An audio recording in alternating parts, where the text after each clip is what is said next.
Hello everyone, Josh here with Texas Games, bringing you another My Hero Ultra Impact video, and today we're going to be going over a global tier list that I'm going to be putting together for you guys and gals here. Now this is going to be a little bit longer of a video because we're going to be going down the list of all these units, talking about them individually and placing them where I feel they need to be placed. Now some of these units can move up and down depending on how they, perform with other units that come later in the future, of course, and also with further testing, because when you test a unit initially, you might get one result, but if you test them even more and more and more, and even do more team builds around them, they might move up or move down. So keep that in mind, that tier lists are always they're always in motion. They're like the ocean. Did not mean for that to rhyme, but it happened. So anyways, this is not going to be the Bible. This is not going to be written in stone. This is just literally a foundation that you could, of course, build on. Now, my tier list might look a lot different than some others because I do not play popularity contest when I do tier list. When I do tier list, I do hours and hours and hours of testing via re-rolling to grab a lot of different teams and different units and then take them out there and play test them for hours and hours individually and kind of see what I can get out of these units and what some of the team builds are optimal for those units. That allows me to get a better grasp of where they belong on a tier list. So, there you go. And I have done hours upon hours upon hours of research and testing with a lot of these units. I've done probably 1,000 plus rerolls and probably played on 47 plus different accounts over the course of the past, week plus since the game is released. So I've been having a lot of fun doing a lot of different strategies and trying to find what is the best team builds to do, and kind of looking at the top meta as well in PvP, and kind of looking into the new WHM units that aren't even here yet and seeing how they could kind of play a role in the current way the game is on global as well. So there's a lot of varying things going in here, but I just wanted to keep you guys up to date and kind of informed of kind of what my mindset is going into today's tier list. So hope you all enjoy. Again, this is not written in stone. It's not 100% accurate. Let me know what you guys would change or do in the comment section below, and I will have the link for my tier list in the description below as well, so you can make your own tier list and post them in our Discord in the description below, and we can compare notes and have a lot of fun with it. So a lot of discussion here for today's video, hopefully. We're going to be starting things off with Yellow Aizawa. Now, Yellow Aizawa, I had some mixed feelings with him because I used him. He's actually one of my main units, one of my accounts that you guys and gals will be seeing quite often here on the channel. So, of course, on the website, this is a little bit of an error. He's not a DST type, obviously. The other one's a DST type. This one is a yellow one. This is the mind one, if you will. So he does 550% damage to a single enemy, removes all buffs from attacked enemy, medium chance to seal skills for 2 turns. Now, his main shtick, if you will, is he likes to seal skills. The problem is it's a medium chance. Now, I got to do more testing, but if I'm going based on like a lot of past Bandai games, usually low chance equals 10%, medium would be around 25%, and high chance would be 50%. So if that's accurate to this game, medium chance is actually very low. And I will say, using Aizawa quite a bit, he does not get that seal off all that often. I don't know if I'm just unlucky or what it is, or maybe it truly is 25% chance, which isn't that high. I don't know, but it does not happen often. And unfortunately, a unit like him, if he does not get that seal off, he loses a ton of value. Thankfully, he does one more thing in his kit that kind of makes up for it in a big way, which I first overlooked when I was doing my testing, but then I went back later and I fixed it and corrected it, because sometimes we do make mistakes. We're only human. So that part of his kit is what everybody gets excited about, I feel, and that's why a lot of people rate him highly, but it doesn't actually happen as often as you would like it to.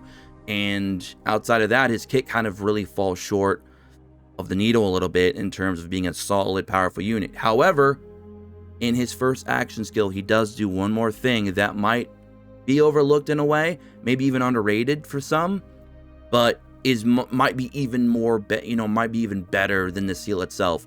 It has 300% damage to a single enemy, randomly remove 1 buff from the attacked enemy. Now, it says remove 1 random buff. However, some of the buffs in this game, especially when you're talking endgame PvP, that is going to be massive. Because the thing is, almost everything is treated as a buff in this game. Like, we're talking counters, evasion, power-up buffs, crit up buffs, damage up buffs. All that stuff is basically a buff. If he can go against, for example, a red Kirishima, which is very powerful in PvP, as is the blue one, they're going to be doing a lot of counter damage reductions, and then you're going to be dealing with, like, you know, Chaco and her evasion and stuff like that. You're going to have to deal with some tilt like that. I believe even Yellow Mirio, the UR, is also another one of those that's really tilty. Be a really good tank, you know, a little stall comp, if you will. Removing one of those buffs is huge. And in playing him in PvP a lot, I've noticed that I'm actually using that. I'm utilizing that more so sometimes than even stealing the skills. But the fact that he can do both in his kit, that's going to go ahead and put him up to an S for me personally, no matter what. Because removing that one buff, even if it's random, it doesn't matter. All buffs are bad against you. So removing one is a good thing. It's a very good thing. Now he also gets a medium chance to seal skills on his skill 2 as well. So that again gives you a secondary option if the ultimate for whatever reason doesn't work, or if your skill 2 doesn't work, you always have the other one to hopefully fall back on as a backup. So, you know, if we're talking like a long-term fight, for example, in PvP, which I haven't seen too many go beyond like a few turns, it could be very helpful that, you know, he hit it at least maybe once or twice in the fight. That's kind of ideally what you want to happen. It doesn't always happen, but at least you have to remove the one buff to fall on as well. So his kit is very good against a stall meta comp or even a DPS comp, depending on what happens in the fight. Remove, you know, sealing the skills, removing the buff, or both. So regardless, he's going to be a great unit in PvP versus both types of matchups, which is solid. Increases pro hero allies power by 20%, which is also very good because there's some really strong pro heroes in the game, especially if you're talking about a unit like the UR Endeavor, who's amazing. When HP is 50% or less, increases zone speed by 30%, and he's also going to be very fast, and depending on what memory you run with him, he's just going to be a very well-rounded, solid unit. He's not going to be doing a ton of damage. He's not really there for DPS, but the other things that he can do can really change the outcome of a fight, and really PvP holds a lot of weight in this tier list because PvP is going to really be the true end game in this game, because that's where you're going to be getting a majority of your, you know, your currency. You're going to be getting a lot of your advanced level up materials. You're going to be getting your stars, which is going to be really gating you out mid to end game when you're free to play or casual. We're going to really be suffering and needing stars, so you're going to have to rely a lot on PvP. PvP is going to also be giving you your diamonds and your gems for rather, so you can do your multi summons and stuff like that, and pull for new units that come out, especially if we get power creeps in the future, which knowing Bandai we will. So Aizawa definitely going to be up there pretty high on my board. He's going to be an S. Now I'm going to just spoiler what word is that? I'm gonna go ahead and give you guys a little bit of a spoiler alert. There's only gonna be maybe 3 or 4 units that even hit SS in this list, and I'll tell you why when we get to those units. But yeah, so yellow Aizawa, he's gonna go into the S. All right, now the purple Aizawa, let's go through his kit briefly. Cleanse enemy of 2 buffs, inflicts 650% damage to a single enemy, deals an additional 40% damage if the enemy has a skill damage debuff. Now, before we go further in the tier list, I want to make note of something. I'm going to be giving a lot of points to units that are able to do a lot of things internally within themselves. They don't rely too heavily on other units.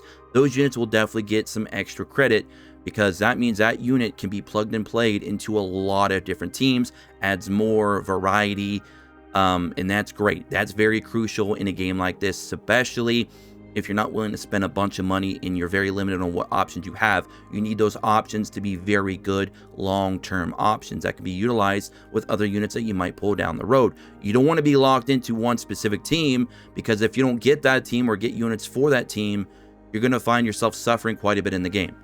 So when I see units that have something like deals additional damage if so-and-so happens, I'm looking to see if that unit also can do that so-and-so in his kit or her kit. And if they can't, they lose a little bit of value for me, because it's like, okay, so now you need to rely on another unit that has that specific buff or debuff to fully utilize your damage. And that is not necessarily a bad thing always, but it definitely is going to be lowering a little bit of points for me on my scoring here. So inflicts 350% damage to a single enemy when used in a 2 or more chain, successfully medium chance to restraint, which is very nice. That completely just shuts a unit down for a whole turn. Cleanse enemy of 2 buffs, reduce target's enemy speed and skill damage by 25% for 3 turns. Now he does that when it's skill 2. Obviously it does no damage, but it does play into the fact that it works with his ultimate. And we've already talked about the importance of manipulating buffs. By taking buffs off is a huge thing, especially in PvP, especially when you're running against high-end DPSs that are constantly buffing their attack power or their skill impact damage or whatever. And then you also have on the other side of the coin those really stall tanky teams that are going to be doing counter attacks, they're going to be doing taunts, they're going to be doing evasions, damage reductions, barriers. You want to get rid of that stuff. So this is going to be another solid unit. Our boy here, Aizawa. Now, one attack deals critical damage, skill deals an additional 40% damage for 3 turns at the start of each wave. Now, unfortunately, in PvP, you only have 1 wave. Anything that's based around waves kind of loses a little bit of value in this game, because even USJ, which is the other like endgame content, I'm sorry, not USJ. Yeah, I guess you could throw USJ in there, and you could also throw the tower in there as well. None of them really utilize waves. They have a wave. You basically get these effects off just the one time, you know, or for maybe 2 or 3 turns, depending on how they're written out. Some of them are like at the start of a wave, or some of them are just for 2 or 3 turns at, you know, every time a new wave pops up. And essentially, since those contents only have 1 wave, you know, you're not gonna be able to make as much use of those as you would in like maybe story mode. I just want to kind of throw that out there as well. Lots of thinking went into doing these units, ladies and gentlemen. Let me tell you what. Sorry if I'm boring you a little bit with all this mumbo jumbo, but I just want to make sure that when we're doing tier lists like this, we are definitely educating the audience and ourselves as best we can, doing our research, our due diligence, trying to put together the best list possible. So when attack deals critical damage, skills deal an additional 40% damage for 3 turns at the start of each wave. Reduce enemy critical rate by 25% for 3 turns. Okay. When HP is 50% or more, increases critical rate by 25%, increases critical rate for all 1A student allies by 15%. Now, that is a very specified list of characters. However, in the defense of this Aizawa, there is a lot of strong 1A student characters in this game, and I mean a lot. Quite a bit, in fact. So that is actually not going to be a downside for him in that case, because there's so many. If there was like a very select pool of ones that are useful or good, then I'd be like, okay, maybe that's not as good as it should be. But the fact that there's a bunch is okay. It's fine. That means you still have a lot of versatility there, a lot of flexibility in your team builds. So he's going to be doing a little bit of damage there in PvP for sure. The fact that he can do a restraint with a medium chance, medium chance on his skill 1 on top of 350. It's not bad. I mean, the when used in a 2 or more chain does kind of suck, because that means you can't do it on autopilot. You're going to have to kind of semi-manual that.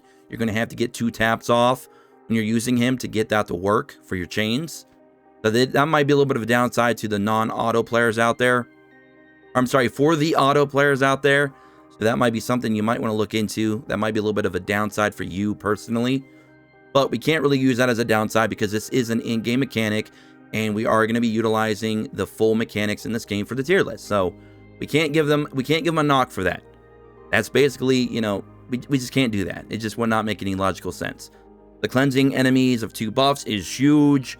Reducing target's enemy speed and skill damage is huge. This guy is going to be very, very good in PvP. He may not be providing with a lot of damage, because obviously his second skill doesn't even do damage, but he's providing with a lot of utility. He's not going to be doing as much in terms of getting you through some of your matches as the yellow Aizawa. So because of that, I can't put him in S, but I will gladly put him in A, because I feel like he's bringing enough to the table. You know, just removing buffs alone, multiple in fact, with 2 different skills is pretty good, because you're basically neutralizing a lot of other units. Like, if you run into a really tank heavy team, or a team that's relying a lot on buffing their attack, and you keep taking away all their buffs, they're basically throwing their skills away, and, you know, worst case scenario, you're taking a little bit of damage out of it, but they're not utilizing the buffs. That's all being taken away. So he's a really good stripper. And I don't mean that kind of stripper. He ain't taking dollar bills. Okay, he's taking names in arena is what he's doing. So this is a very, very good unit. Might be a little bit underrated to some of you out there who may not be as familiar, but I mean, he can restrain, he can take buffs, he does a little bit of damage. I don't know, you know, there's not too much I can really complain about this guy. So we're going to go ahead and put him in A. I really like him in A. So let's go ahead and move on. So now we have All for One. We're going to grab All for One and Red All Might, and then we'll do Yellow All Might as well, which is one of the units I'm not as familiar with. I will be getting him very soon from the shop. So he is a free-to-play UR, which is nice. So let's go ahead and talk about All for One. I'm just going to say this right off the bat. We're just going to kind of just skip ahead a moment. All for One is 100% an S. And I'll tell you why. I've used this guy quite a bit. Very much. In a lot of different comps. Villain team, non-villain team, it doesn't matter. This dude gets the job done because he has a very special trait that I don't think any other unit in the game even has. He can reduce cooldowns on action skills by 5 on himself. And if you look at his action skills, one's a 6-turn cooldown, which would bring that down to a 1, and his other is a 5-turn cooldown, which would completely reset it. And if you watched my last video, I pulled an actual memory that also allows you to reset cooldowns on action skills when you get below 50% and raises DST types attack by 35%, which of course he is a DST, he's purple. So that is nuts. Like in PvP especially, this dude's going to be spamming more abilities than most units will. And he's going to be doing 600% damage to a single enemy, which isn't very high. I've seen him up to 650, 750, etc. Even the purple Denki that does multiple attacks, because I'm sorry, he does a full-on AoE doing like 1800% plus, which is crazy, and we'll get to him later. So he's not gonna be doing the biggest amount of damage on his ultimate, but the fact that he can reset his cooldowns on action skills is incredible. I believe, again, he's the only unit that's a UR at least that can do that. So that's nuts. That's a very unique trait to have. And he's doing 300% on his first skill, and he can also reduce cooldown of one ally by 1, which is also very important. So if you're playing more semi-manual, high-end PvP, and you're trying to get wins, keep that streak alive, this guy might do some damage for you. 175% damage to all enemies for 3 turns. Enemies' action skills deal 25% less damage. So he's adding a little bit of survivability to your team as well on top of that. And what's very important, none of those actions are restricted by if it's a hero or a villain, or if you have a hero or villain in your team. So that's very important to note. But now we're going to be getting into that a little bit here in his first passive, if you will.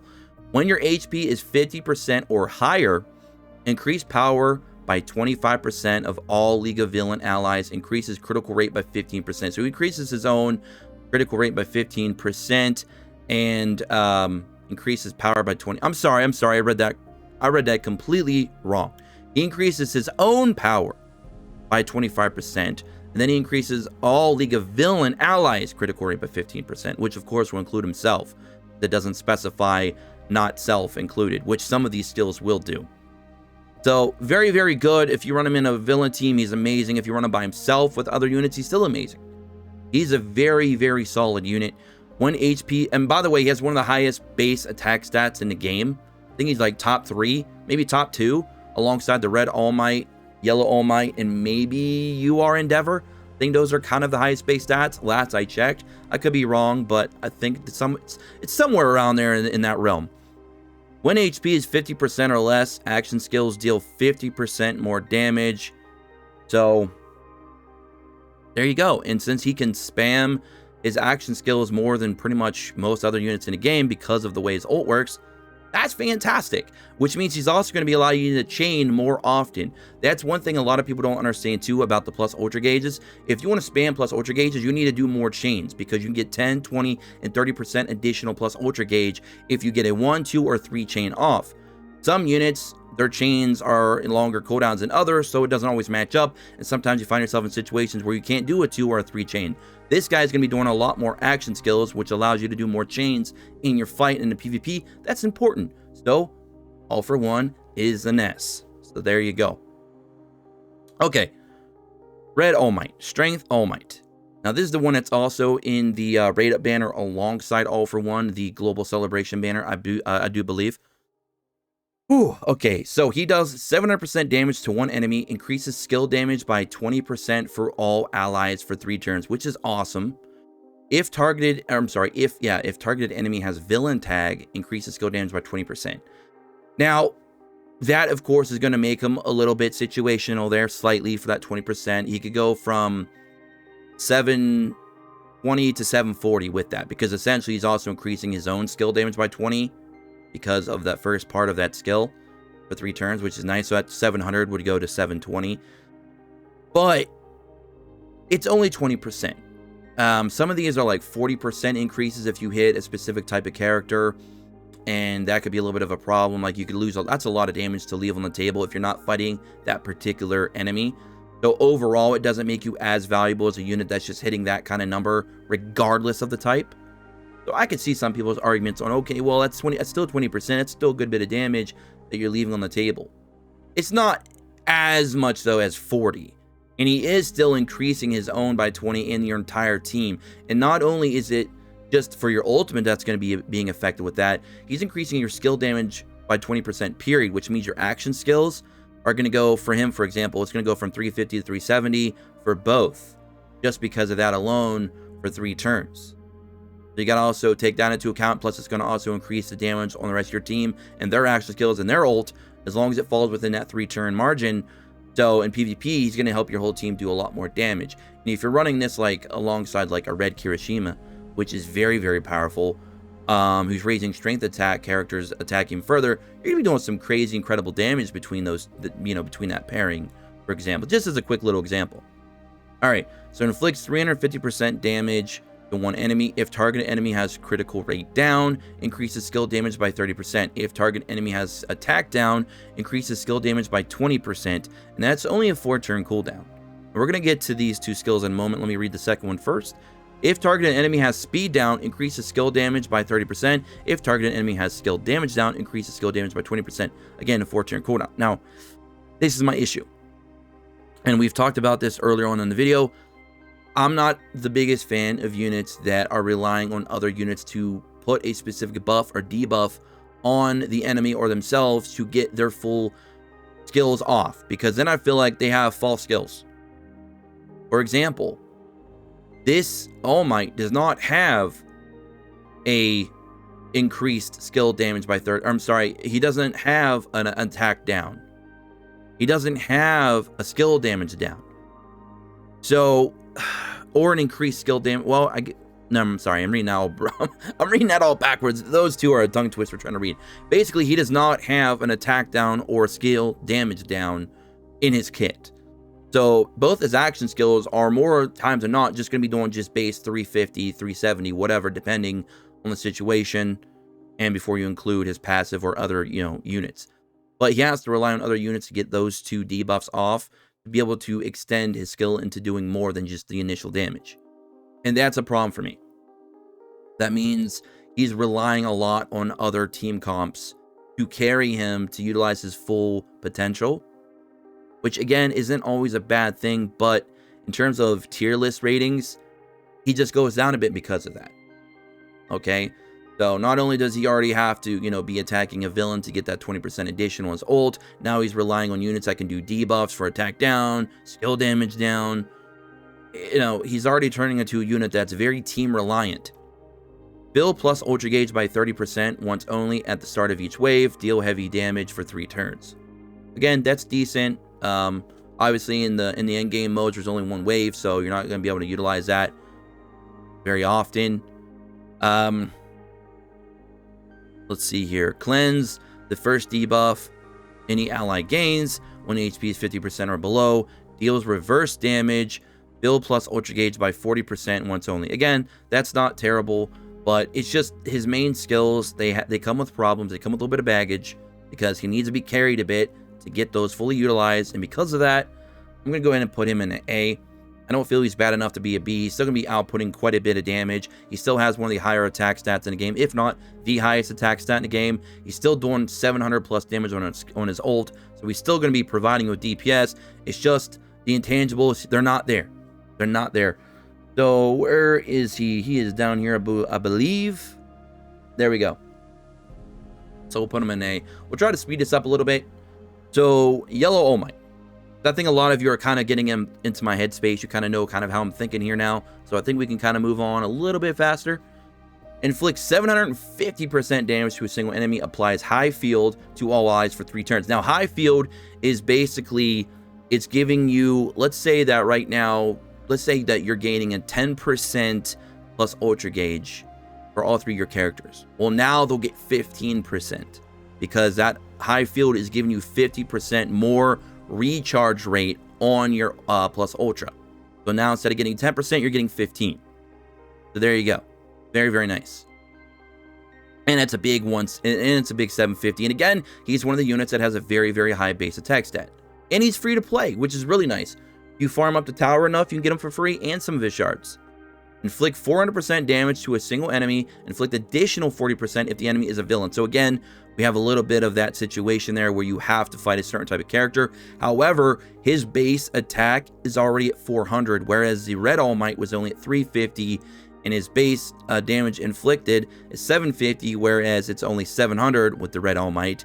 Not to mention, they have very comparable attack stats, and he's also giving you more plus ultra gauge from his ultimate, which is also very helpful to your team trying to get their ults off, especially more often than not. And what's very crazy is this guy's second skill increases own plus ultra gauge by 100%. So basically, what you can do is save that chain skill and do his ultimate. Try to get to his ultimate, rush his ultimate, do it for 750, and then the next turn, pop that chain skill, and then do another 750.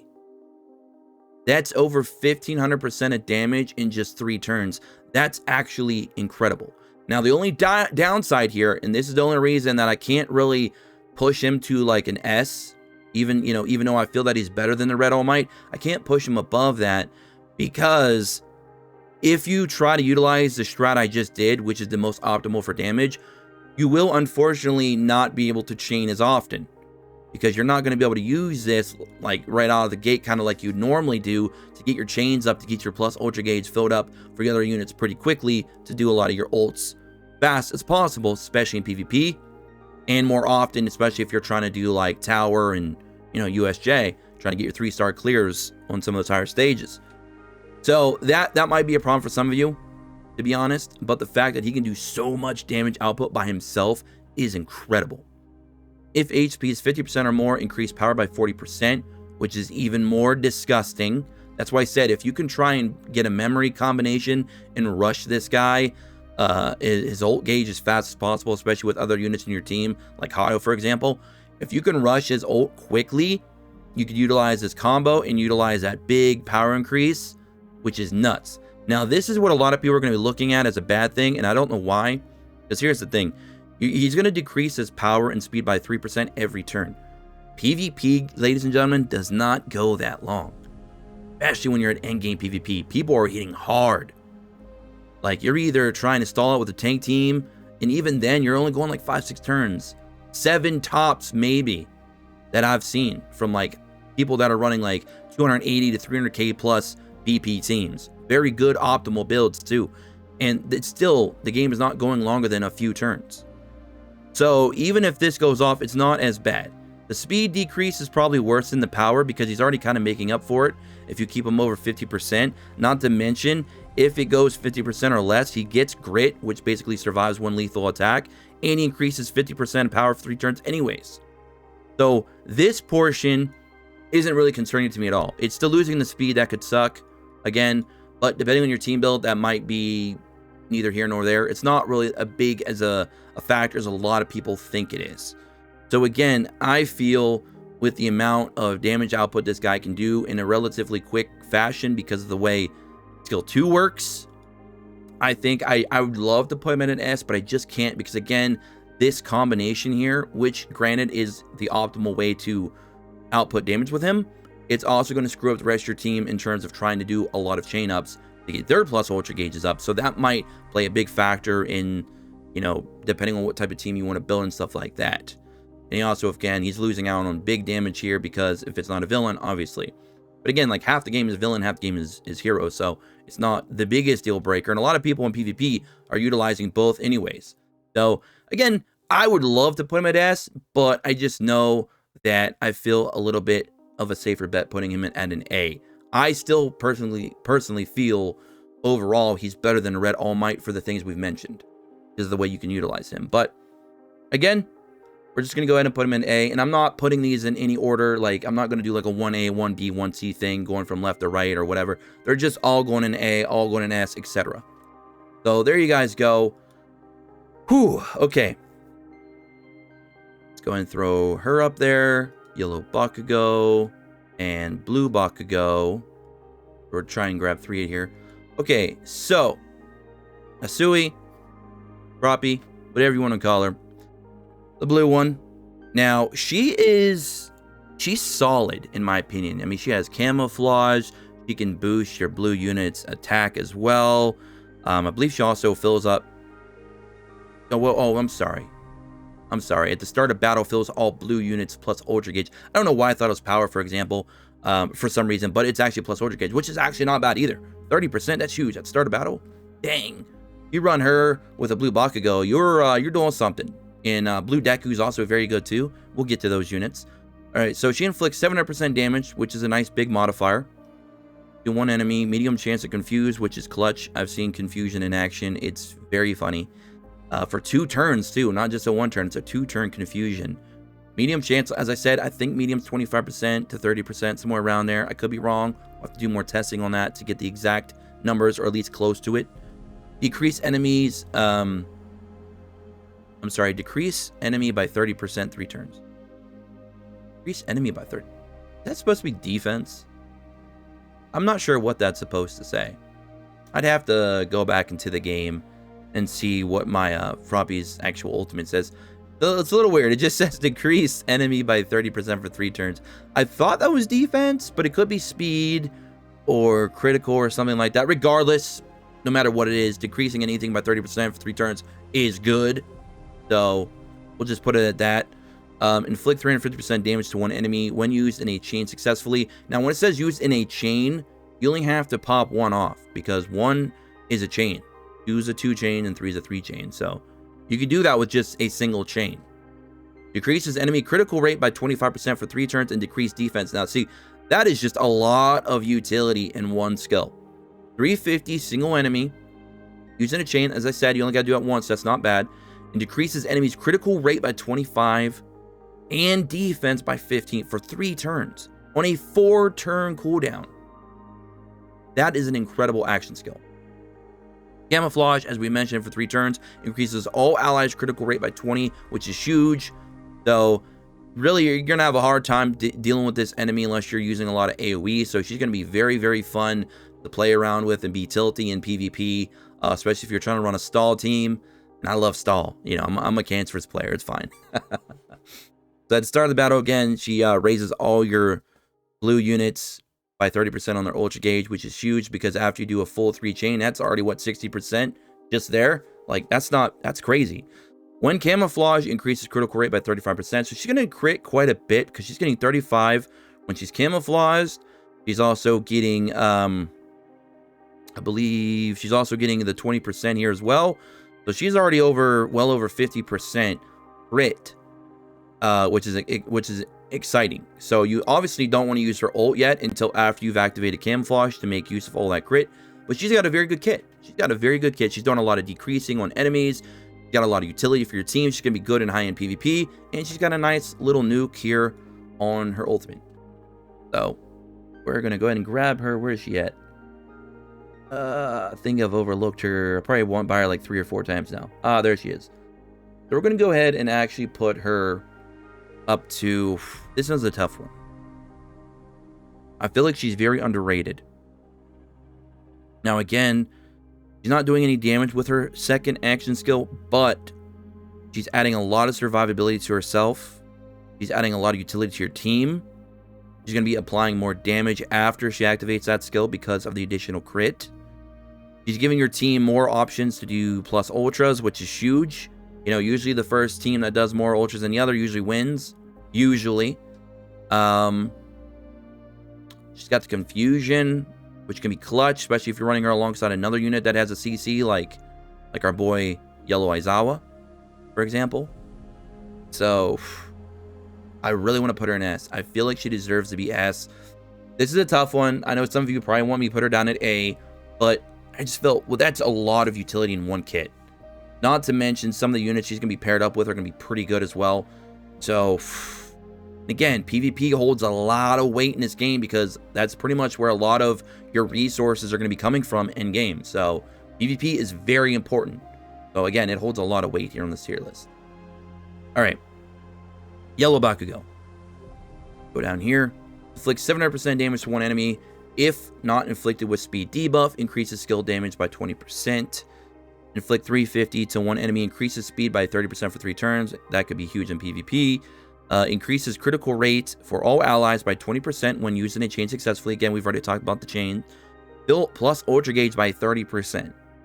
So again, he's going to be another one of those characters that's not doing any damage on one of his action skills. However, he's providing you a lot of utility here. He's giving your entire team crit rate up 20%, which I believe you could probably stack with a unit like Froppy, I guess.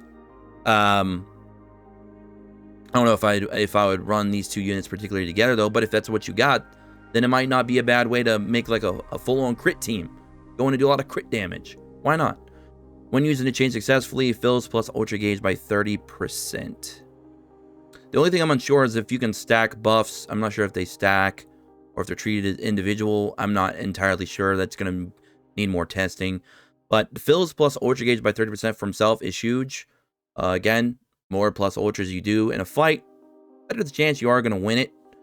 I still feel it's kind of weird that if he's not inflicted by speed debuff, he gets increased damage by 20%. So that 700 becomes a 720. And since it's not on a cooldown, like a turn cooldown or anything like that, he's not going to be able to apply that to his first skill. So that 350 will stay at 350. He does increase his own speed, which is going to be helpful for PvP. Again, we've already talked about the crit up, the plus ultra up for himself. Increases power by 25 when speed debuff is active. Increases skill damage by 15. It's like he wants to be debuffed by speed. Which is very weird.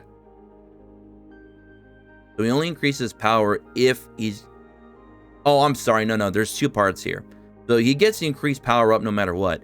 The speed down debuff, when it's active on him, he gets an increased skill damage up. I'd like to think that this is a typo and it's supposed to say if he's got the speed buff right here, then he gets the 15%. But if it is indeed that he needs to get debuffed with that to get that and to not get that, it's kind of weird to me.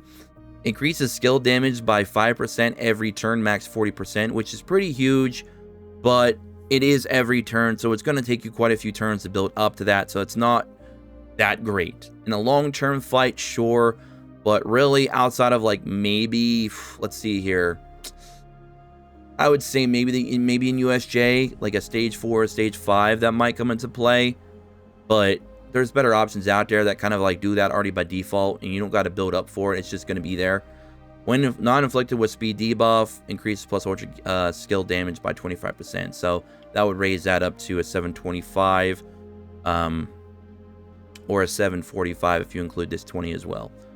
So it's not bad. He's not a terrible unit. I just feel like he needs a lot of things to go in his favor. He needs some build up. He needs some situations to fully utilize his kit. I'm not really seeing too much outside of that. He's going to do a little bit of damage, obviously. I would go ahead and probably put him at, I kind of want to put him at a B. I really do, because I just feel like some of the other A units we already have, they're just doing a lot of damage by default. This guy's going to need some setup, and he's going to need some build up to really utilize his damage on top of everything else. And the fact that he requires debuffs to get some more additional damage out. Very specific ones, by the way. So, I don't know. I'm not really feeling this one too much, to be honest. I'm going to go ahead and put him at B. Sorry, Bakugo fans. Okay, Blue Bakugo. Before we go any further, I'm obviously going to put this guy as an S, because a lot of us already know all about this Bakugo. Excuse me. He deals 700% damage. If enemies burned, increases power by 50%. Now, note, that is not increased damage. That is increased power. Power is probably the biggest buff a DPS can get in this game, because that's directly going into their attack stat. And all damage in this game is scaled from your attack stat. So let's say, for example, if he has like 2,000 attack, he's now going to go up to 3,000 attack. There's going to be a 50% increase. 5,000 attack is going to go up to 7,500. It's going to be huge. And that's going to play into doing, additional massive damage on that, additional damage on that, and great AoE damage on that. So this guy is fantastic. And you're probably thinking, well, it's a bit situational because it's burned. That's true. That is correct. However, like we've mentioned before, if the unit has utility in his own kit to completely, make full use of everything he wants to do, then he's going to get some bonus points for that. And of course, he does have that. On his first action skill, he deals 350 to a single enemy with a medium chance to inflict burn. So he does have a burn in his own kit to utilize his maximum potential in his ult, which is perfect. And his burns for 3 turns as well if he does get it off. When this skill is used in a chain and succeeds, decrease enemy defense by 15, which is also amazing. There's a lot going on here. Burn does a lot of damage. So he's going to be applying a burn, he's going to be doing a defense down, and he's going to be doing a nice hefty amount of damage because this dude is full on DPS. And of course, if you get the burn off, he's going to be doing 700% damage, but 50% increase to his power, which is crazy. That's going to be a hard-hitting ult. Okay, moving on. He has an AoE. Very, very good for PvP. Very good. It's only a 4-turn cooldown too, by the way, for both his action skills, which is nice, which means you're going to be able to chain off of a lot more often than some other units, which is great for raising up your ultra gauge. 225% damage to all enemies, medium chance to inflict blindness for 2 turns, area of effect. Very, very solid kit so far. When HP is 50% or above, increases own power by 35%, increases power by 5% per enemy defeated. If we ever get a mode in this game that's like an endless trial mode where you just fight enemy after enemy after enemy, this dude's going to become an SS, and he's going to be one of the top units in the entire game because this does not seem like it has a condition to it. It doesn't seem like it has a cap. It doesn't say there's a cap of like 5 or 10. It just says increase power by 5 per enemy defeated. So this guy's power potential is insane. The sky is the limit for Blue Bakugo when it comes to power potential if they ever release a mode like that.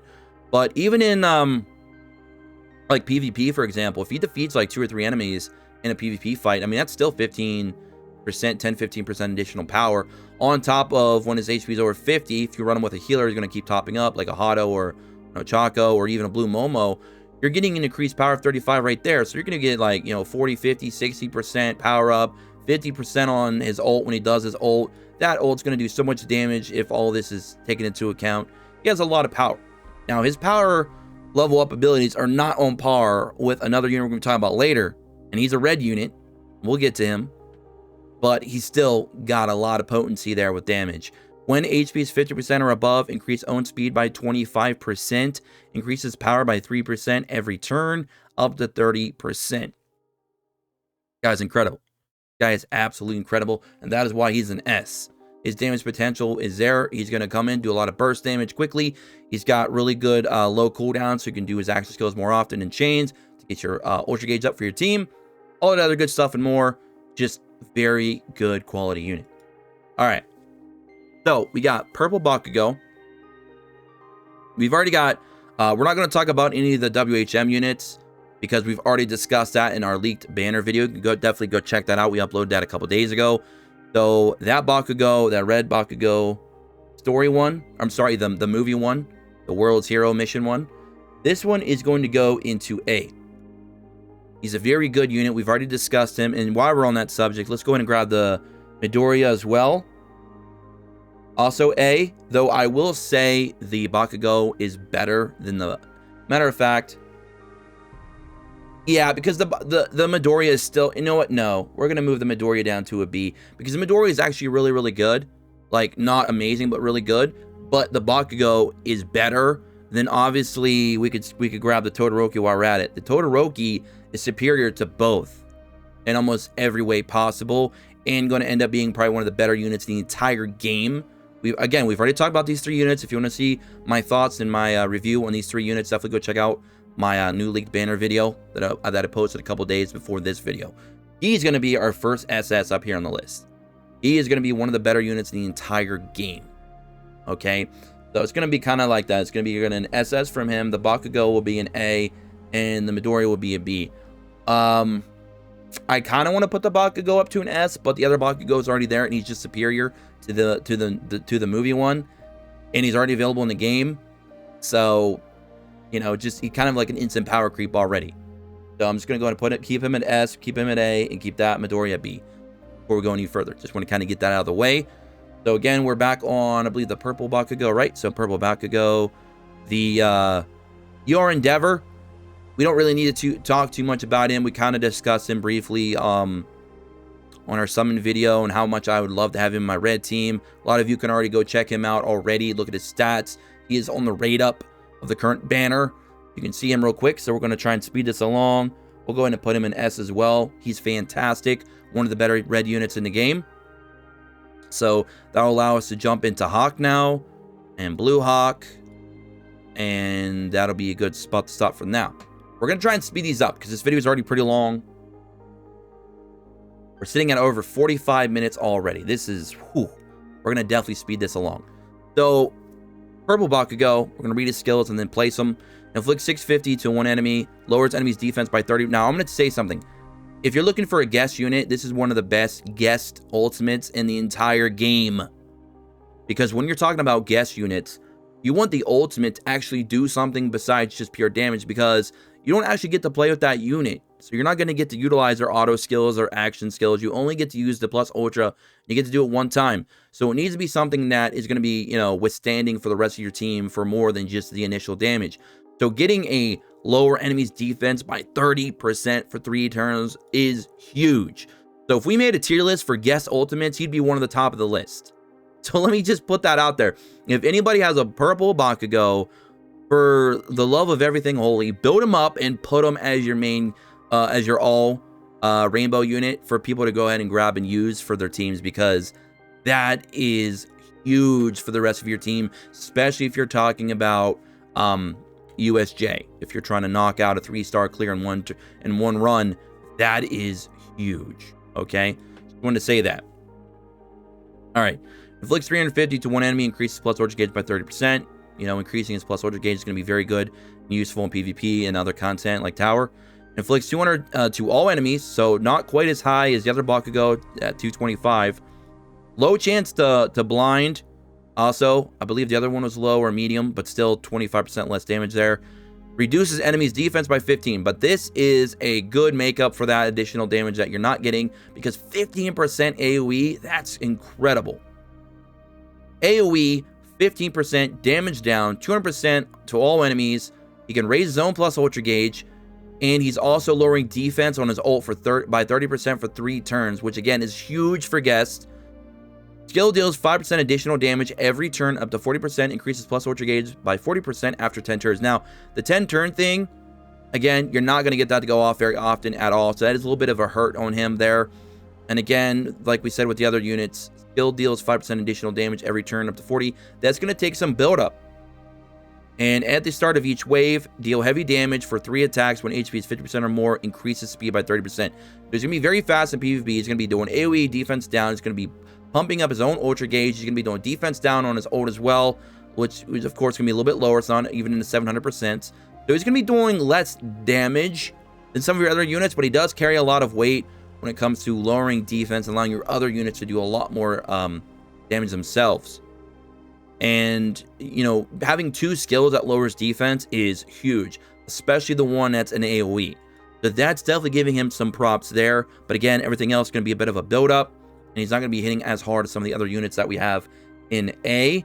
But his defensive utility, you know, taking down defense rather, is going to keep him in A for me.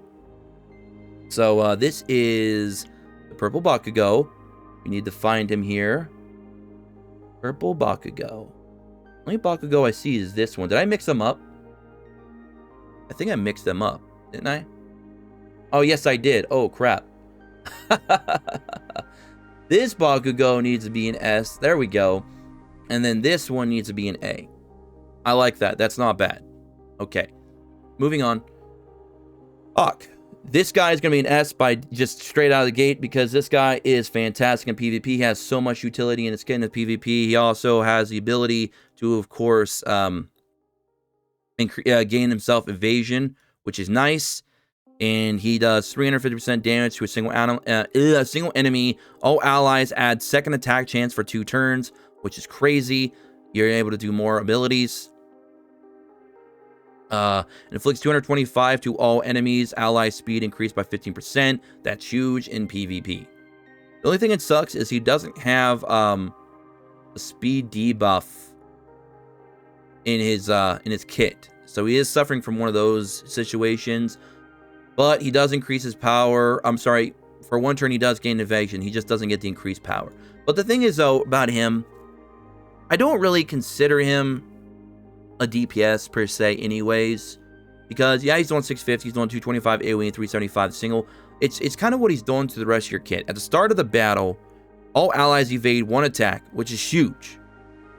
When HP is 50% or higher, increase own speed by 25%.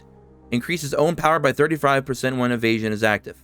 So he kind of makes up a little bit for not getting that if he doesn't have a speed debuff. But if you run him with a speed debuff, obviously, like some of the other units, you're going to be able to get that to go off. But again, as we rate in this tier list, he does not have that in his kit. So he does lose some value. But I don't think it's enough to drop him out of S, because being able to increase your entire team's speed, giving them the ability to be able to attack more times than normal, both being on low cooldowns of 4 turns, giving himself an evasion no matter what while doing some damage on an ult, while getting an evasion, his power goes up by 35%, which almost makes up for this. And the fact that he's also, at the start of the battle, all allies evade 1 attack. That's huge. Because there are some memories out there and some combinations where some teams can actually use a plus ultra on a defensive team on turn 1. He can just say, nope, dodge. Easy peasy, no problem. That is crazy. That could also make teams burn through their first chain skills like that. So that, to me, that's just too much power in PvP. And again, PvP is being held to a high standard for the tier list because it's simply the most efficient way to play the game at endgame, because it's going to be giving you your stars, be giving you advanced upgrade materials. It's going to be giving you all your gems. So PvP holds so much weight in this game, endgame, and that's why it's holding a lot of weight on the tier list. So again, Hawk for me, Green Hawk at least, is an S. Some of you may want to push him down to an A because of, you know, that little problem there. But I think he kind of makes up for it, and everything else he does is just too much to kind of, you know, ignore. So Blue Hawk, here we go. Inflicts 550 to 1 enemy, skill damage based on speed. This, I have to put an asterisk next to every unit like this because we're not 100% sure how speed scales. The fact that it's a low modifier tells me that Bandai, or whoever the developer was for this game, I forget now, they must put a high weight on speed because the modifiers for all the units like this are very low. So it makes me think that speed can get up pretty high and do some crazy damage, but it's going to need more testing. So any unit that I put on the tier list that has, you know, skill based on speed, I'm probably going to be putting out a B, or maybe even probably just a B for now. Maybe a C if the rest of their skills are pretty bad, because they can move up or they can even move further down. It's going to really all depend on how this is scaling. Like, it could be 10% additional skill damage per 100 speed, which would be garbage, but it could be higher. It could be 1 for 1. It could be which would be kind of broken. So I don't know. It's going to take more testing, but I'm trying to be fair and honest here in this tier list. So again, anything that says based on speed, it's going to probably get put in like the middle of the pack tier because it needs more testing. So, you know, leave it as it is.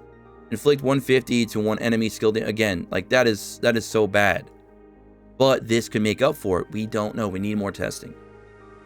Inflicts 350% damage to 1 enemy when using a chain successfully. Increase skill damage by 40% for 3 turns, which it was nice to take it up to a 390, takes it up to a 190, and takes it up to a 590. Prevents debuffs up to 2 times when speed buff is active. Increase critical damage by 30. He doesn't really have a way to boost his critical rate though, so that could be useless. And his damage output is already so low because we don't know exactly how that's scaling. When speed buff is active, increase skill damage by 45. When speed debuff is active, decrease defense by 50. Again, he's not a very good unit. Honestly, I'm probably going to put him in C because I'm not really seeing much of anything of value in his. Matter of fact, I almost want to put him in D. Yeah, I think I'm gonna put him in D to be honest. Now, if speed, if we start to find out that speed based on skill damage based on speed is actually very, very good, because it is only 3-turn cooldowns, which is nice. If this scales very highly, if it does, I could probably push him up to a B or an A, to be honest. If it doesn't, he's gonna stay right there in D where he belongs at the moment until we get more clarification. Again, trying to keep this list very fair and informative as best I can as we go along. All right, now this guy is very controversial. We're going to talk about him real quick, and then we're going to kind of speed up even more than we were. Going to try and go to like 2 times speed. All right, so the purple Denki, a lot of people think he's like one of the worst units in the game, but the problem is they're not understanding is I've seen this guy in action. I've used this guy. This guy is doing a ton of AoE damage. I understand he could paralyze your team and the allies. I understand that, but he can't do it to himself. And the damage output is well worth it for me in PvP, because if you build this guy as a strong DPS, you give him a really good high DPS memory, get his crit rate up perhaps, run him in the right team, he's going to nuke an entire team. Not a single unit, an entire team.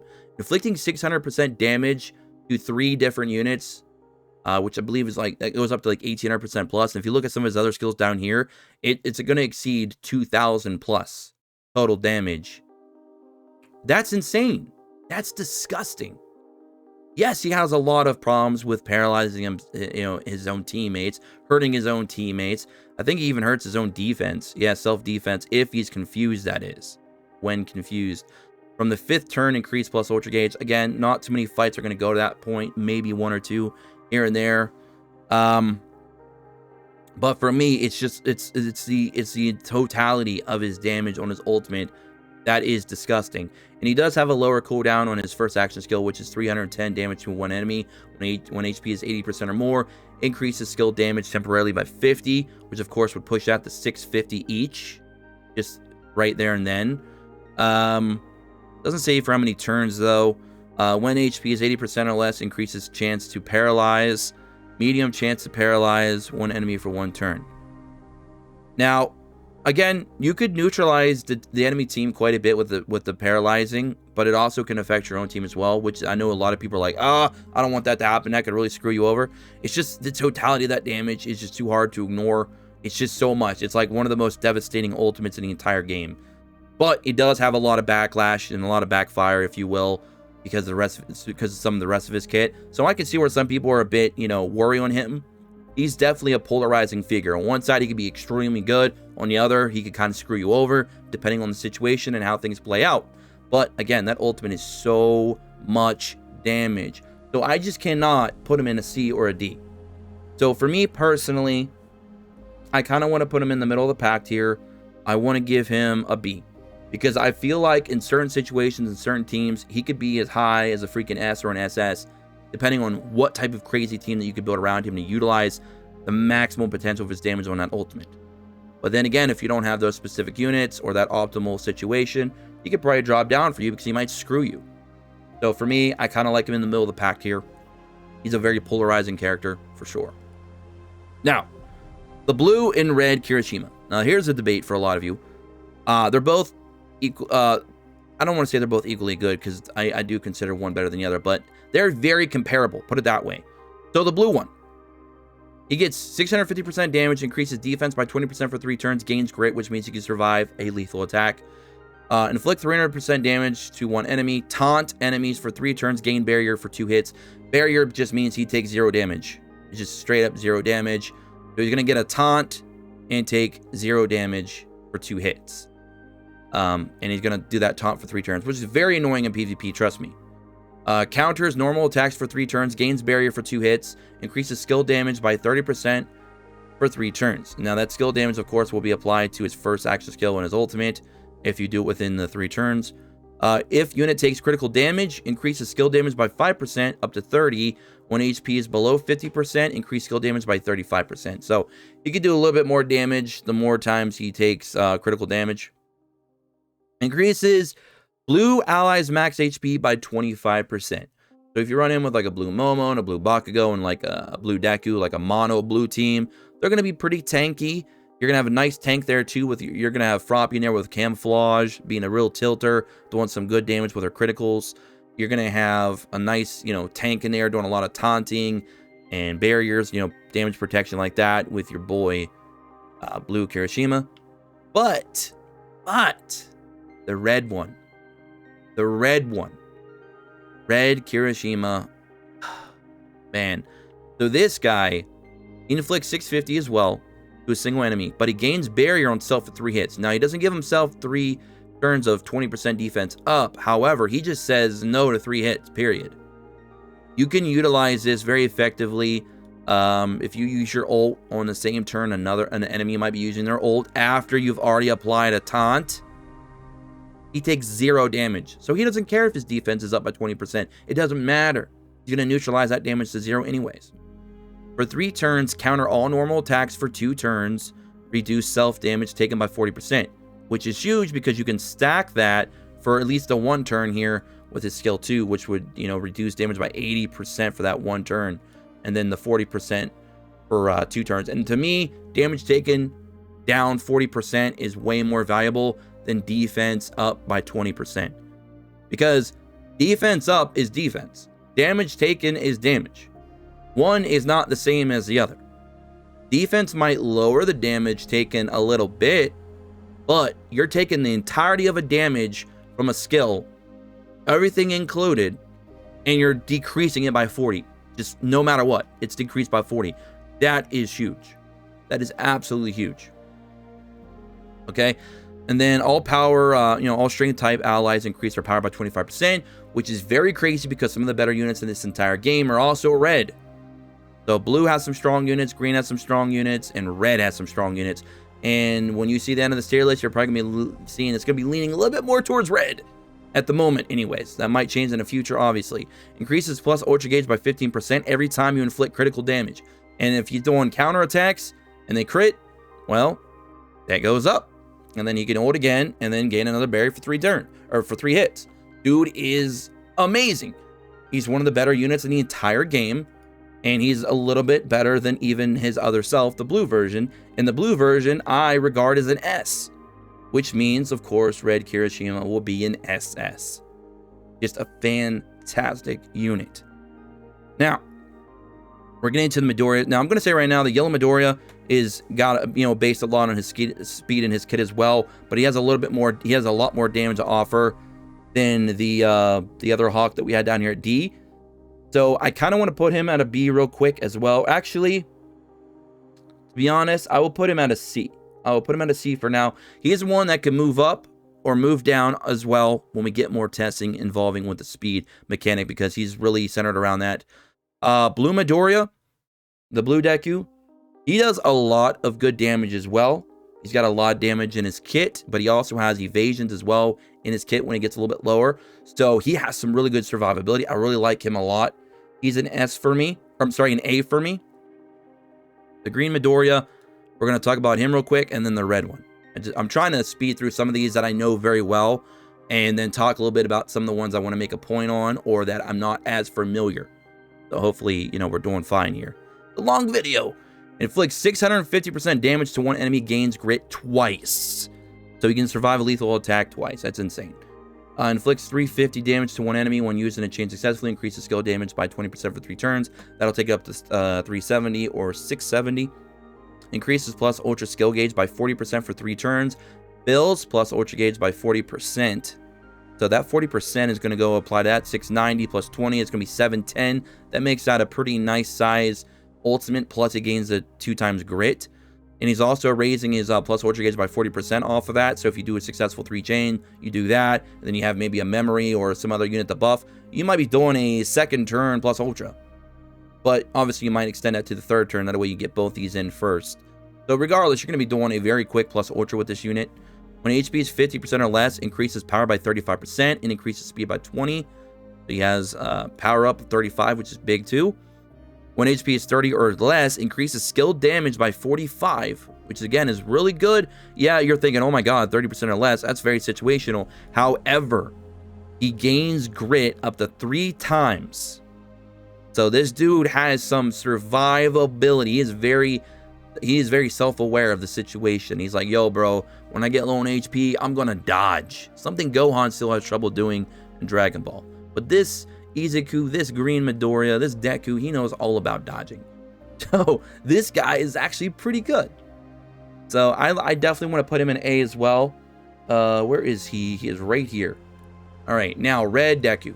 We're just going to go ahead and throw where we're going to put him, and that's S. This is by far the best Deku, in my opinion, in the game right now. I've used this guy quite extensively and a lot of content. I've compared him to a lot of other units, especially damage dealers in the game. This guy is one of the hardest hitters in the entire game. He has some of the best powering up in the game. So he's going to inflict 750 to a single enemy, deals reverse damage for 3 turns, and inflict self-damage. Now, what reverse damage is essentially the lower his HP, the harder he's going to hit. And he does inflict some damage to himself. That's why some people are like, oh, I don't know about all that. But trust me, it's worth it, because when he gets lower on HP, he becomes a nuclear warhead and he wipes the floor with things. Not to mention, he has a self recovery as well, which we'll get to. Inflicts 400% damage to a single enemy, increases your power by 40% for 3 turns, receives a certain amount of damage. Again, he's inflicting a little bit of damage to himself.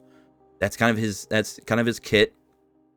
Increase your powers by 50% for 3 turns. Increase your speed by 50% for 3 turns. This is massive for PvP. He's going to be extremely fast. One of the faster units on the board after he gets that to go off. You usually want to do this one first, and then you want to go into this one, because now you're going to be doing 90. You're going to increase your power by 90%, almost double your power. So if you're getting him close to like almost like 8K with your memory and maxed out level 100 with full 9-stage boards, you know, you're talking 16K, 16K power at that point before you drop this 750 nuke that also scales to how low his HP is. Now, again, we're not fully sure how much damage you get per how much HP is lost. Kind of similar to how we don't know how much speed is involved with skill damage, but it's the fact that no matter what, if this is there or not, it's not relevant to the situation because he's doing massive damage regardless. When critical hit occurs, skills deal an additional 40% damage. Now it says skills deal an additional 40% damage for 3 turns when HP is 50% or less. Auto heal 20% HP each turn for 3 turns only once. So he'll get up to 60% of healing back, because he'll do 20%, times 3 for 3 turns.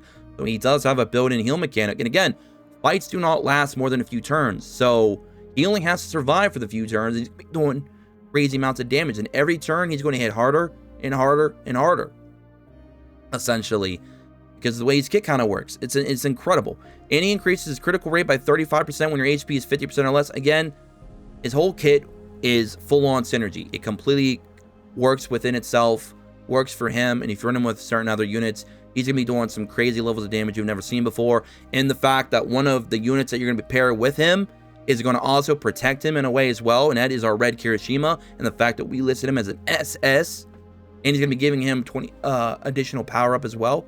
That's incredible. So we're going to put him as an S. All right, so let's see if we can't skim through some of these real quick. We're now down to Yellow Mirio. Mirio, he is an amazing unit that's going to be applying a lot of evasions for your team. I believe he also does taunting as himself. He's going to pair up very well with like a Kirishima if you want to make a really stall, tilty comp. You can pair him up with the blue one, you can pair him up with the red one, or both to make your life really suck. We're going to put him as an A. He's very solid in that regard. He's going to be very good for PvP, especially tilt teams. Hato, I mean, honestly, what do we need to say about her? Probably the best support healer in the game. And I kind of have to put Ochako kind of in that same category, because honestly, they do the same but different things at the same time, if that makes sense. She's built around counters and evasion, so she kind of just helps give your team some survivability in that way, but heals. And then your Hato, she's giving you healing, but she's also giving you that plus ultra for your team as well. So one, and not to mention this, she also boosts green teams as well for power. I forgot that Ochako has that in her kit too. So they both kind of do similar yet slightly different roles, but they're both very good at it. if that makes sense. So I kind of have to kind of put them in the same category here, the same tier, because they're both equally good in my opinion for kind of what they're doing for your team. They're both exceptionally good healers. And because they're so good at what they do and they're healers and they're great supports, that unfortunately pops our Momo down to an A. She's still very, very good. She's still definitely one of the units that a lot of people re-roll for alongside like Bakugo, especially if you can't get an Ochako or a Hado. But she's still amazing. She's just not quite on the level of those two. So we'll quickly go through that. Green Todoroki. Green Todoroki, one of the better DPSs in the game, especially for PvP. He does a lot in his kit. He's definitely an S for sure. A lot of people already know about him. He was one of the main reroll targets early on Global. Still is an exceptionally good unit. Red Overhaul, or rather SS, probably the best. Well, obviously he's the best villain in the game. His kit is incredible. We'll go and look him up. We'll look at him real quick. The purple Shigaraki, very good unit. A little bit situational, depending what type of units you're fighting and stuff like that, obviously. We will put him as an A because the red one is superior to him in every way. He's just a better version of himself. He does a ton of damage, and it's not as situational as the purple one. So we're going to put him in S. What else can we do here quickly? Okay, so we'll leave the other ones for now, but let's go ahead and talk about the overhaul, why I have him as an SS. As I said, red is very powerful in this game. We got some really amazing red units, and they all work so well together. So inflicts 700% damage to one enemy if attacked enemy is a hero, which again, that's going to be like, you know, most of the units in the game are hero or villain. So you're going to fall in that. So it's a little unfortunate, but it deals an additional 40%. So that's a big one. That is a little bit of a downside for him. You know, the more I talk about it, I might even end up pushing myself to making him an S. Because if I'm following the logic of the rest of my tier list, yeah, I have to because I have to keep this consistent. And the more I am thinking about it, yeah, I probably should put him in an S. He might not, you know, fit that role of being an SS because those two units are just exceptional. Like, they have no flaws in either of their kits. This guy does have a slight flaw here. That is a bit situational. Again, we're trying to keep this informative and we're trying to keep this consistent as possible. So hopefully I'm doing a good job. Let me know in the comment section below again what you guys think about this list. We're trying to break it down. It's a long video. So, if attacked enemy is a hero, deals an additional 40% damage. And that is a big amount of damage, you know, unfortunately. Inflicts 350% damage to one enemy, medium chance to apply fear on attacked enemy 2 turns, decreases enemy's defense. Again, I love kits that have defense down. It is a longer cooldown though, 6 turns. Inflicts 225 damage to all enemies, low chance to make attacked enemies bleed, 3 turns, decreases all enemies' power by 10. So he's able to utilize decreasing defense and power. Ideally, you'd want to target the same enemy with that twice. This one, of course, AoE, but you want to definitely try and get both those done at the same time. They have really good synergy between each other. 1 HP is 80% or more, increases skill damage by 50% at the start of each wave. All allies gain 20% auto heal. This is a nice heal to have. Nice heal to have. Now, unfortunately, again, since this is based on waves, See, I am glad I made this tier list the way I did because the more I'm actually looking over this guy, he definitely is more of an S than an SS for sure. Because he's also got the wave mechanic, and as you know, wave mechanics don't work for me too well in endgame because PvP is one wave. The tower is one wave. And of course, the USJ is one wave. So we can't utilize this as much as we want. So yeah, the more I talk myself into it, he is definitely not an SS. When HP is 30% or less, heals 100%, which is crazy. That's just tilty to deal with in PvP. 1 turn, once only. When HP is 30% or less, reduce cooldown duration by 3 once only. And it says reduce cooldown duration. I'm assuming that's for both the action skills. It doesn't specify for one or the other, or a random one. So that is incredible. That's why I do like his kit. It's very nice. The lower he gets, he's going to be able to do some more damage because he's going to be able to do more action skills quickly. And he's going to be able to do a heal. He's going to top up your team. He's going to hit pretty hard. He's going to apply fear. So he's got a lot of good things in his kit. It's just, yeah, the more I think about it, he definitely is more of an S than an SS because that is a bit situational there. This is a wave-based mechanic, which I'm not the biggest fan of for endgame. So all things considered, I will put him as an S. So he's kind of comparable right now, I guess you could say, to All for One. And Red Shigaraki, which I love all 3 of those units in a villain team together. Very, very good. Whew. Okay. So that leaves us with Tokoyami. We'll open up Tokoyami. And then we also got to do yellow Todoroki, purple Todoroki. We have Shinsou. And we have Toga. Both Togas. I believe I have the blue Toga over the green one. Last to check. Maybe it's... Yeah, I think it's so. But we'll go through Tokoyami real quick.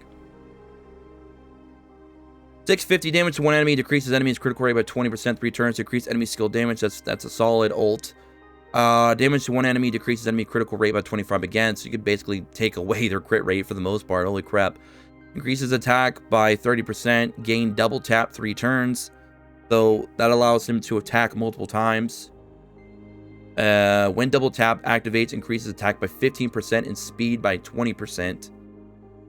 Okay. And at the start of each wave again, we talked about the wave thing.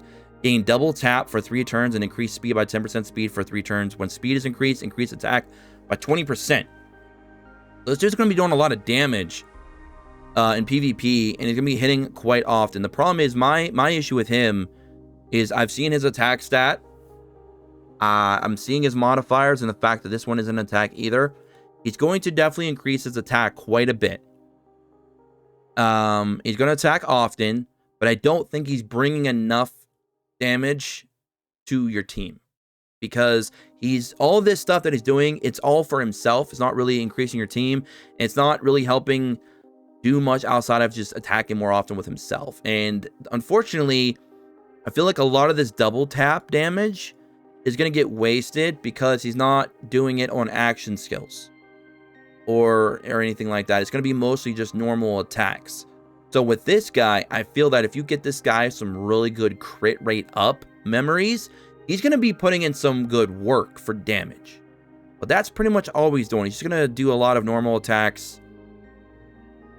So he's going to need some crit for sure. So if you get this guy some crit, yeah, I think he could do some damage. I think you can make some really tilty comps with him where he's attacking a lot very often. Him with like Hawk together could do something nasty. We're attacking a lot.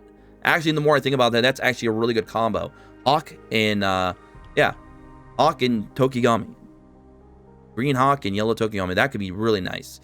So, based on kit alone, I'm going to go ahead and put him in A. Because I feel like he could do a lot of damage. Give him some crit on a memory, and he's good to go. Get him some crit maybe on his EX skill. He's gonna be solid. Yeah, I think he's gonna be solid. I think he's gonna be anything broken. He's not gonna be anything bad. He's a little bit better than middle of the pack. Okay, because you kind of know what you're gonna get with him. You know what to expect. There's not really a lot of RNG or anything like that involved with what he's doing.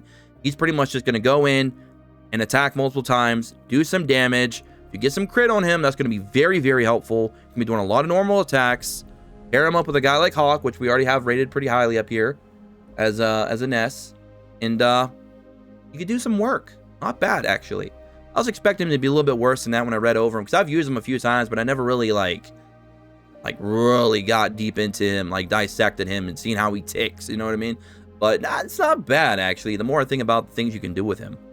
All right, yellow Shoto Todoroki. Alright, 650 damage to a single enemy, medium chance to burn enemy for 3 turns, increase critical rate by 30. 225 damage to all enemies, low chance to burn enemies for 3 turns. For 3 turns, give all allies burn resistance and bleed. That could be very useful in PvP because there's a lot of units that people are running right now that do burn. That's not bad because you have you got the blue Bakugo that's in the meta right now. You have the green Todoroki it's in the meta right now. Both those do burns. This unit, of course, if you run into it. 350 damage to a single enemy, medium chance to burn enemies for 3 turns, high chance if used in a chain and it succeeds. Both those are 5-turn cooldowns. There's a lot of ways to burn. He'd pair up very well with Bakugo. Increases power by 3% every turn up to 30% when HP is 50% or more. Increases critical rate by 20. Now this one is not as great. This again, it's one of those ones that you got to build up for. And he doesn't really seem to have a lot of anything else in his kit in terms of giving him more additional damage. Like increased power, increased skill damage. When HP is 50% or less, give yourself high field, increases power by 40. So he does have that when his HP is 50 or less. But he has no way to kind of recoup from that. He has no protection like evasion. And his damage modifier isn't the highest either.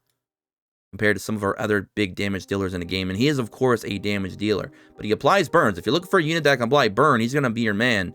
I like him as an A as well. Nothing too crazy or spectacular about his kit. He's going to help your Bakugos out for burning. Burn does do a significant amount of damage as well, as we've said earlier. Not bad. Outside of that, not really too much going on, though, to be honest. And again, this is going to take some time to build up, which we don't like those. High field is decent. It is, increases recharge rate by 50%. Isn't bad. Increased power, as I said, that's nice when he's under 50, but he has no way to, what's his survivability mechanics after he gets out low.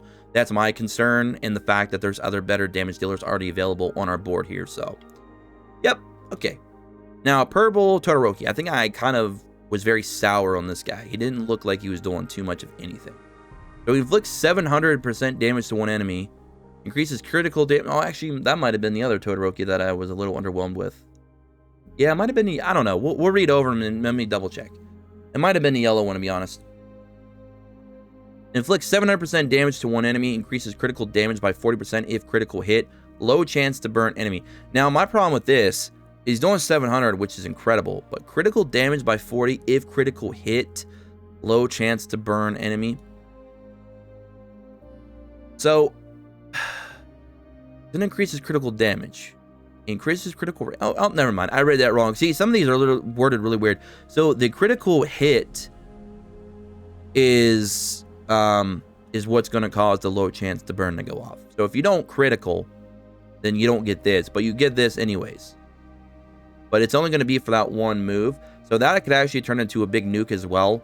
If the critical damage goes off, it's going to go up by 40%. Okay. 350 damage to one enemy, increases critical rate by 30, which is, of course, helpful for this up here, obviously.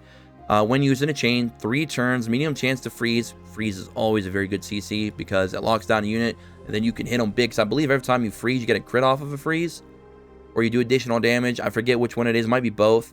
I have to double check on that, but freeze is nice. Obviously, freeze doesn't last very long. It's not as good of a CC as a restraint, for example, or a flat out just taunting that unit. Those are much better in terms of just completely locking a unit down, because freeze doesn't last very long, especially if your unit's one of the faster units on the team. It's going to use the freeze first, and one of your other units are going to break the freeze. So that's something you definitely got to consider when it comes to freeze. Increases critical rate by 20%, plus fills ultra gauge by 40%, which is huge. Again, it's a non-attack action skill, and it's got a pretty long cooldown of 6. But if you're raising the critical rate, if both those stack and you're getting 50% crit rate, that critical damage is going to probably go off quite a bit, especially if you get some critical on your EX skills and your memories. That's going to be a very nice, hefty hit there. Very potent on that ult. Not bad. When landing a critical hit, increases attack by 20. Again, goes into his kit. Increases speed by 10% for 3 turns. That's not as big of a deal. It's a pretty low speed increase, but it's there. At the start of battle, fills plus ultra gauge by 30% when HP is 50% or less. Increases critical damage by 30. So again, all of his skills playing to his kit, which I do love that. I love the internal synergy here. I love the fact that if he does crit, he's going to be doing a lot of damage, because they're increasing crit damage on a lot of different things. They're increasing crit rate on a lot of things. They're filling up his plus ultra gauge. He's got a freeze in there. Why not? A nice, decent 700% modifier on the ult. Not bad. Not very bad. Of course, this guy is going to need to crit to really utilize most of his kit here, though. But with the right stuff, with the right memory and stuff like that, you could definitely get him to where he needs to be. I'm going to put him as an A as well. I really like him. Actually, I kind of like him a little bit more than this one, so I'm actually going to move this one down to a B. This one isn't terrible. It's just, I really like this one a lot. I love this Todoroki a lot more, to be honest. And again, they're both damage dealers, but I feel like this one kind of knocked this one out to me personally, because this one just feels like it's got a lot more going on in its kit. It's a little bit more center. You know what? No, we're just gonna leave them both there at A. I just like this one a little bit better, though, to be honest. This one could move down, and I wouldn't lose no sleep over it, to be honest, though. But yeah, I definitely like the other one a little bit better. Just seems like more damage potential, a lot less RNG. Everything is synergetic in its kit, and all you need is some crit, and he's gonna go crazy. Okay, Shinsou. Inflicts 70% damage to a single enemy. High chance to confuse enemies for 2 turns. And as we said, high chance, you know, if I'm going by other Bandai games, it's around 50% or better. So that's not bad to get a confusion off. Now, confusion, they could still hit you because it works kind of like in Pokemon confusion. Like, they could hit themselves, they could hit you. So it's a gamble still, but it's still nice that there is a nice high chance for that. It's not bad. And it's 700%. Not bad either. Inflict 350 to a single enemy. Low chance of constraint. When used in a chain and it succeeds, reduce enemy skill damage by 20%. So this one's a lot of RNG in that. Low chance. I'm not feeling anything low chance. So it's basically just gonna be 350 for me. That's pretty much the only thing I'm really looking at here. When using a chain, I guess you could also get that too, which is fine. But yeah, that's definitely the thing that you want to go off. But low chance, oof. 4-turn cooldown though, low cooldown. Lends 1 buff on an enemy. As we said, removing a buff is very, very strong. Reduces enemy's defense by 30% for 3 turns. Decreases enemy speed. Now that is very good. That is a very good skill. Obviously, it does no damage, but my god, there's a lot of utility in that. 1 HP is 50% or less. Deals reverse. Of course, the lower your HP, the more damage he does for 3 turns. Increases his plus ultra gauge by 50% once only. That's huge. And at the start of each wave, you know how I feel about waves. Give self high field for 3 turns. Reduce enemy critical rate. So this guy is an A for me, 100%. He's got a lot of utility, not much damage, but a lot of utility in his kit. I love it. He can confuse. He can possibly constrain. He lowers skill damage by 20%. He can cleanse a buff on an enemy. He can reduce enemy's defense, and he decreases enemy speed. All those things are very, very good, and everything else is just a bit of a bonus if it does play in any kind of way in your match. All right. Toga. Blue Toga. Now, what's weird about this villain? I believe the Toga that I'm like kind of confused about, because she's obviously a villain, League of Villains, but I think she has a kit down here that's anti-villain. It might be the other one yeah, I think it was the other one. I was like looking at it a few times, like, what? So she inflicts 600% damage to one enemy, high chance to make enemy bleed. That's nice. The low damage modifier though, not as great for me personally. 350 damage to one enemy, medium chance to make enemy bleed for 3 turns if enemy is bleeding, plus ultra gauge filled by 20%. Okay, very situational, but you're not really getting a big increase there on your ultra gauge from that, which is a little unfortunate. If that's like 30, maybe 40% or better, that'd be a lot more. It is a 4-turn cooldown though, so we have to consider that. Builds plus ultra gauge by 50%, increases crit rate by 20, 6-turn cooldown, but 50%, that's huge. You do that, and that, you know, you're in business. You could do an ult pretty soon, pretty early on. Builds plus ultra gauge by 30% at the start. Well, there you go. So she's gonna be ulting right out of the gate. You know, not bad. You're getting 30 from that, 50 from that. It's already 80%. You get a successful 2 or 3 chain off. Boom. She's ready to ult by like what, turn 2? Not bad. At the start of each wave, skill deals an additional 50% damage. Now, I hate that though, unfortunately. And since it says at the start, of each wave, then skills deal. I'm wondering if that's just like a one-time only thing, or if that's permanent. It's kind of weird. It's worded a little bit weird. So anybody can confirm on that. That's definitely going to make a big difference. If that's a permanent 50% damage increase on skills, obviously that's going to be a big damage buff. If it's only a one-time only, then it's not as good, obviously, because you're going to probably be wasting it on this. Because remember, most of those endgame content only have 1 wave. 1 HP is 50% or less, gain high field for 3 turns, skill damage, an additional 50% damage. So, okay. There you go. She's going to do a little bit of damage, not much. She's going to definitely be relying a lot on her bleeds to go off. She can ult pretty early on, so it's not terrible. We're going to go ahead and throw her in A, and I believe this one here, I believe the next one is the one that's so weird to me. So she's a League of Villains character. She's a villain, right? I believe one of her skills was like anti-villain. Oh yeah, right here. If there is a 1A student unit on the team, increase skill damage by 40%. Huh? What? You would think that would say if there was a villain on the team, or a League of Villain, or something like that. It's a little weird to me. I don't know. It's just strange, because then up here, inflict 350% damage to one enemy, additional 50% damage if the enemy is a 1A student. Low chance to make it. So she wants to attack 1A students, but she also wants a 1A student on her team. Very weird. But she increases skill damage by 40%, when HP is 30% or more, increases attack by 20. So she is a very situational character. You definitely have to be fighting 1A students and have 1A students on your team to utilize her full kit. Inflicts 650 damage to one enemy, increases critical rate by 15%, 3 turns, gain evasion. Getting the 1 evasion for 1 turn is pretty big, because that's not 1 hit, that's 1 whole turn. So she's basically an immortal for that portion of time. Inflicts 300% damage to one enemy, of course, unless you remove her buff. With some of our buff removers, our strippers in here, they are accepting dollar bills. Look in the donation link in the description below. I'll make sure they get it. Wink, wink. Okay, so to me, she is a she's probably a C. She kind of like, she's very situational. Her, you know, I don't know. It's her second skill is situational. Her auto skill or passive is situational. But then, you know, well, I did say earlier on in the video that there is a lot of good 1A students in this entire game. Like, there's a bunch of them flooding the game. Some of them are very high up there, like very high, including 2 of them being at the top. So we can move her up to B, because it's not going to be as situational, I guess, as I first thought for some reason. You got a low cooldown on that too.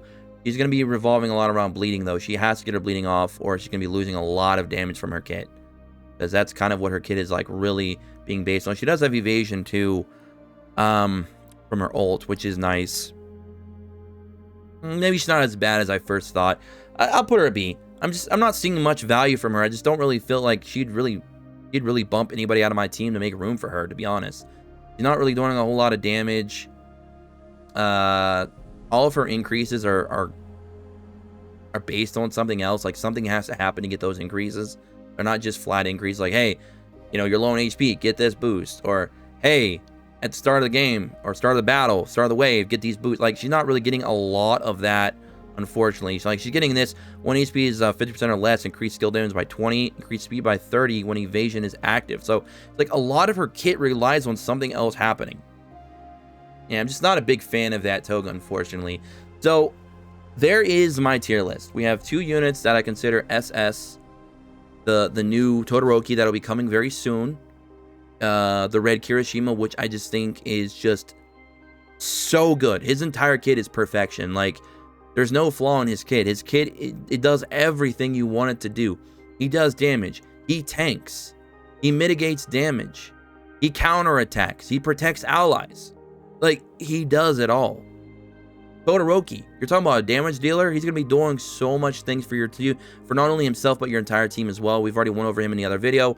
So that is the tier list. We have 2 units in SS. We have 1 unit as a D, 1 unit as a C. Now, both those units in C and D can move up or stay put, depending on how we do some more testing and see kind of how the speed mechanic actually operates.